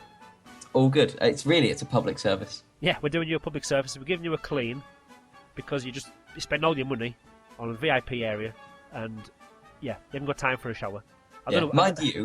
Mind you, you've got to make sure that when you do that, you don't soak or burn the light ears, because that makes it a shame for everyone else. That's true. Because no one else has the light ears. Yeah, you'll spoil their show as well. Are you going to scan your image in and put it on Twitter? My image? Sorry? You doodle? You've mentioned no, it now. probably not. Well, I'm afraid you've mentioned really it. So not that good. don't bin it, because people are going to ask you for this now. Okay, I'll pop it on Twitter later on. Or you're going to have to do another one and pretend that it's that one that you've just done. No, well, I mean, it's not. I'm not very good at art. I have an AS level in product design, but I'm genuinely useless at drawing. Well, I'm afraid you're going to have to show us the results of your doodling now, anyway. Fine, that's good. We'll give it a few days, and then we'll put it on there for all our lovely guests, and they can. We want to get them interacting with us. So on our Facebook page, on our Twitter page, just give us a rating out of 5. You give us 5 stars for the podcast. What about Simon Doodle? Give us a 5-star rating. 5-star for my art. Let's talk about what's happening next time. Probably in a month's time. Hopefully no more. Maybe a little bit less. The focus of the next episode of the Magical DLP podcast is going to be all things Twilight Zone Tower of Terror. Let us know your thoughts and feelings about the infamous Hollywood Tower Hotel. Email us at podcast@magicaldlp.co.uk or message us on Facebook, Twitter, or our website magicaldlp.co.uk. If you feel that you like what we're doing, don't forget to leave us a 5-star review and get in touch. This podcast is nothing without you. Anything else to add, Simon? Well, just a pre-warning. I love Tower of Terror. It's a great ride. It's probably my second favourite attraction at the resort. But more than that, I love its Florida counterpart, which is bigger and better and has an extra scene in it. So I will be going off on a rant about why ours should have that extra scene in it. That's and why good. the one in Florida is so much better. But yet I still love the one that we have in Paris.